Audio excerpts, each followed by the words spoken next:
मोदी सरकार जातनिहाय जनगणना करणार आहे। केंद्रीय मंत्रिमंडळाच्या बैठकीत मोठा निर्णय घेण्यात आलाय।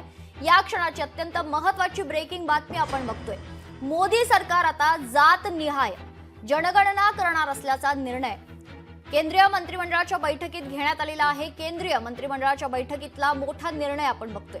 आताची सर्वात मोठी बातमी, मोदी सरकार जातनिहाय जनगणना करणार असल्याची घोषणा केंद्रीय मंत्रिमंडळाच्या बैठकीत करण्यात आलेली आहे। गेल्या अनेक दिवसांपासून यावर अनेक चर्चा होत होत्या, अनेक संभ्रम देखील अनेकांच्या मनात होते। तर त्यानंतर खरं तर मोठी माहिती, मोठी घोषणा केंद्रीय मंत्रिमंडळाच्या वतीनं करण्यात आलेली आहे। केंद्रीय मंत्रिमंडळाच्या बैठकीत मोठा निर्णय घेण्यात आलाय। मोदी सरकार जातनिहाय जनगणना करणार आहे। या संदर्भात अधिक माहिती जाणून घेऊयात। आमचे प्रतिनिधी अविनाश देगसकर आपल्यासोबत जोडले गेलेले आहेत। अविनाश, काय अधिकची माहिती आहे? सर्वात मोठा निर्णय केंद्रीय मंत्रिमंडळाच्या बैठकीत घेण्यात आलाय। सगळ्यात मोठी मेघना ही बातमी म्हणावी लागेल, कारण सध्या केंद्रीय मंडळाची जी बैठक झाली त्यातला एक महत्त्वाचा निर्णय समोर आलाय की देशात जातनिहाय जनगणना करण्यात मंत्रिमंडळाच्या बैठकीत मान्यता देण्यात आलेली आहे। अनेकांची मागणी होती की ही जनगणना व्हावी, याच्यावर अनेकांचा विरोध होता, तर काही समर्थन करण्यासाठी पुढे होते। मात्र आज केंद्रीय मंत्र्यांनी स्पष्टपणे सांगितलेलं आहे, अश्विनी वैष्णव यांनी, की केंद्रीय मंत्रिमंडळाच्या बैठकीत झालेला निर्णय त्यांनी समोर आणलेला आहे की देशात जातनिहाय जनगणना करणार। त्याचबरोबर त्यांनी काँग्रेसवर टीकाही केलेली आहे की काँग्रेसने नेहमीच या जातनिहाय जनगणना विरोध केलेला होता, मात्र आता आम्ही ही जनगणना करतोय। निश्चित। खूप खूप धन्यवाद अविनाश दिलेल्या सविस्तर माहितीसाठी। तर सर्वात मोठी बातमी या क्षणाची आपण बघतोय, मोदी सरकार जातनिहाय जनगणना करणार आहे। केंद्रीय मंत्रिमंडळाच्या बैठकीत मोठा निर्णय घेण्यात आलाय। अतिशय महत्त्वाची आणि मोठी ब्रेकिंग बातमी, आताची सर्वात मोठी बातमी, मोदी सरकार जातनिहाय जनगणना करणार असून केंद्रीय मंत्रिमंडळाच्या बैठकीत अश्विनी वैष्णव यांनी या संदर्भात घोषणा केलेली आहे। केंद्रीय मंत्रिमंडळाच्या बैठकीत मोठा निर्णय घेण्यात आलाय। मोदी सरकार जातनिहाय जनगणना करणार असल्याची माहिती समोर येते। काही वेळापूर्वीच केंद्रीय मंत्रिमंडळाची महत्त्वाची बैठक पार पडलेली आहे। या बैठकीकडे अनेकांचं लक्ष होतं, काय मोठा निर्णय होणार याकडे खरं तर लक्ष असतानाच आता मोठा निर्णय या बैठकीत घेण्यात आलेला आहे। मोदी सरकार जातनिहाय जनगणना करणार आहे, त्याच्यामुळे या निर्णयाचे काय फायदे आहेत ते देखील पाहणं महत्त्वाचं असणार आहे। आताची सर्वात मोठी बातमी, मोदी सरकार जातनिहाय जनगणना करणार असल्याची माहिती समोर येते।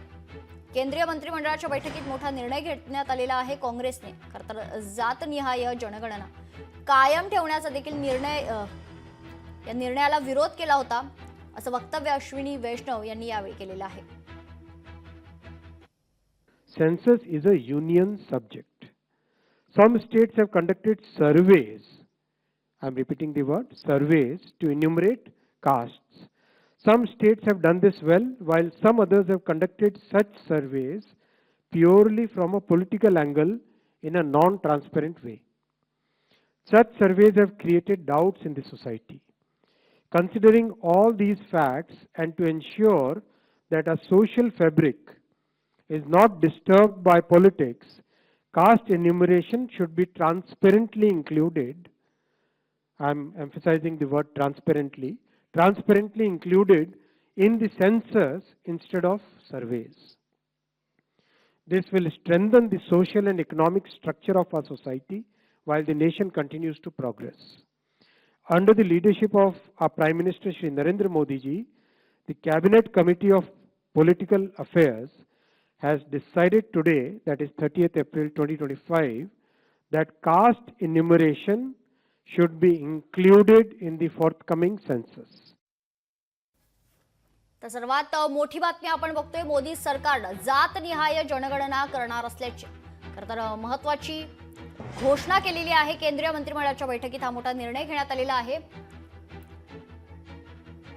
या संदर्भात अधिक चर्चा करूयात। आपल्यासोबत मराठा नेते राजेंद्र कोंढरे जोडले गेलेले आहेत। राजेंद्रजी, स्वागत आहे तुमचं लोकशाही मराठीवर। केंद्रीय मंत्रिमंडळाच्या बैठकीत जो निर्णय घेण्यात आलेला आहे, तुमच्या वतीनं स्वागत होतंय का या निर्णयाचं?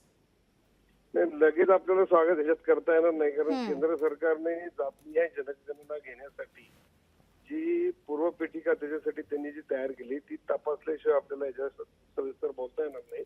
पण एक महत्वाचा मुद्दा या ठिकाणी नमूद करू इच्छितो की जातनिहाय जनगणना ह्यासाठी मागणी केली जात होती की ज्या राज्य सरकारांच्या आणि केंद्राच्या योजना आहेत आणि पॉलिटिकल रिप्रेझेंटेशन या दोन गोष्टीच्या अनुषंगाने लोकसंख्येच्या प्रमाणात त्या त्या जातीचं प्रतिनिधित्व दिसलं पाहिजे अशी मूलभूत धारणा होती.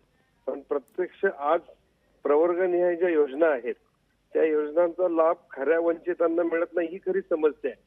त्यामुळं जातीची जनगणना करून याच्यातनं प्रशासकीय लाभ त्या जमातीला मिळतील का नाही बरोबर. हा खरा याच्यातला प्रश्न आहे. त्यामुळे आज लगेच याचं स्वागत करता येणार नाही. हं. सविस्तर भूमिका जाणून घेऊन मग आपल्याला त्या बाबतीत सविस्तर बोलता येईल. निश्चित. खूप खूप धन्यवाद राजेंद्रजी आपण दिलेल्या आपल्या प्रतिक्रियेसाठी. तर आताची सर्वात मोठी बातमी आपण पाहिलेली आहे. मोदी सरकार जातनिहाय जनगणना करणार असल्याची माहिती समोर आली आहे.